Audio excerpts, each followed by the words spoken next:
And let's just start up here. Let's start up here and move around counterclockwise. So if we go counterclockwise from C, now we're going to be moving not in perfect fifths, but in perfect fourths. As we move around the circle, as we go all the way around, the notes progress up by a perfect fourth. So a perfect fourth is going to be less than a perfect fifth. Perfect fifth is 7 half steps. Perfect fourth is 5 half steps.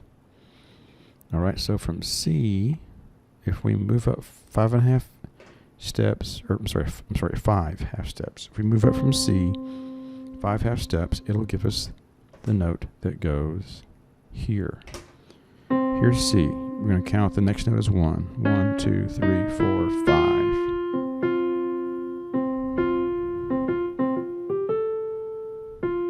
All right, perfect fourth.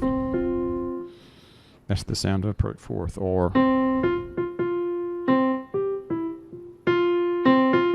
that's the sound of a perfect fourth. So that note is F. The note to the very left of the 3 black keys is always F.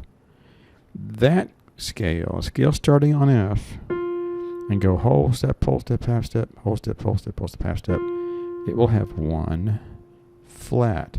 Now we're doing flats. As we go around the circle, the keys will add another flat to the key and to the scale in that key each time. 2, 3, 4, 5, 6 here again, and 7 there. All right, so to get the next key, we start on an F. There's an F, and we go up. We go up 5 half steps to get us the perfect fourth. So starting there, we go 1, 2, 3, 4, 5.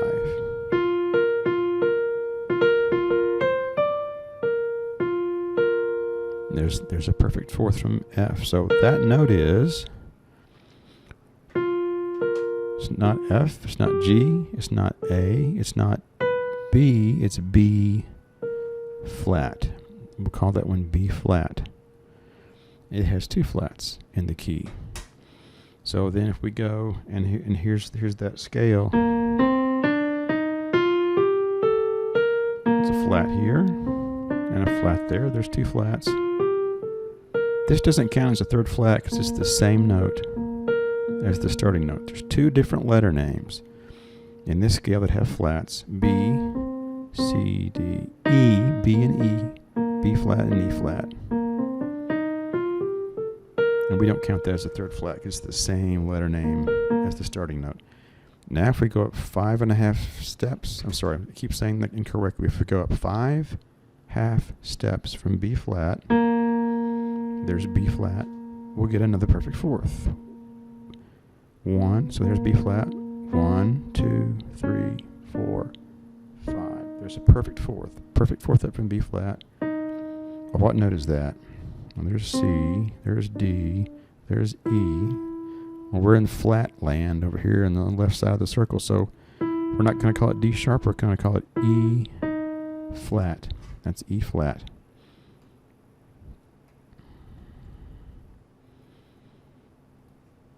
All right. So as we go around and continue that sequence, continue that method, the next note will be A flat. And then we'll have D flat sitting in this same place where C sharp is. After D flat will come G flat.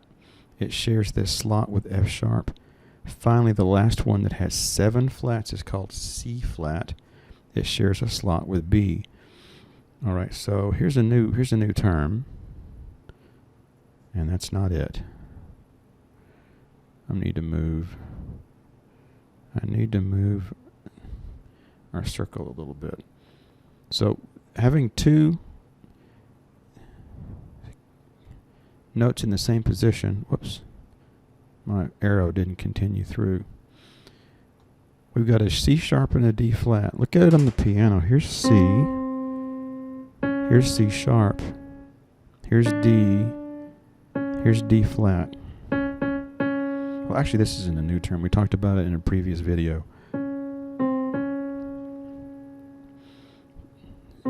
C sharp, D flat is the same key on the piano, the same sound, the same pitch, but it has two different names.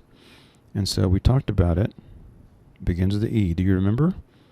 Do you remember the term that's supposed to be an R, enharmonic. It's an enharmonic relationship. Sometimes it's called an enharmonic equivalent. I think I'm going to run out of room for my word. Enharmonic equivalent is what these are. F sharp and G flat here.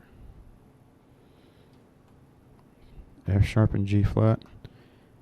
Same sound, different letter name. Here's F sharp. Here's G flat. Enharmonic. So you can start the scale on F sharp and call the names F sharp, G sharp, A sharp, B, C sharp, D sharp, E sharp, F. Or you can start in the same place and call it G flat, A flat, B flat, C flat, D flat, E flat, F, G flat. And